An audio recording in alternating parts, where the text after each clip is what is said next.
هذه القصيدة للخالد العزيز عبد الله بحر، عنوانها يا بحر ما قلبك يوجع.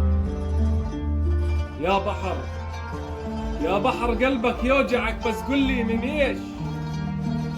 قل لي من ايش؟ يعني قلبي انحفر له حفرة وانطمر، ابكي على فراق الحبايب واقول صعبة الظروف، اتري الزمن غدار والباقي جاي على الدور. يا بحر قل لي شن تعبك ريحني، عود انا اعرفك موجك قوي، لا تتحول لدوامة وتسحب كل هالبشر.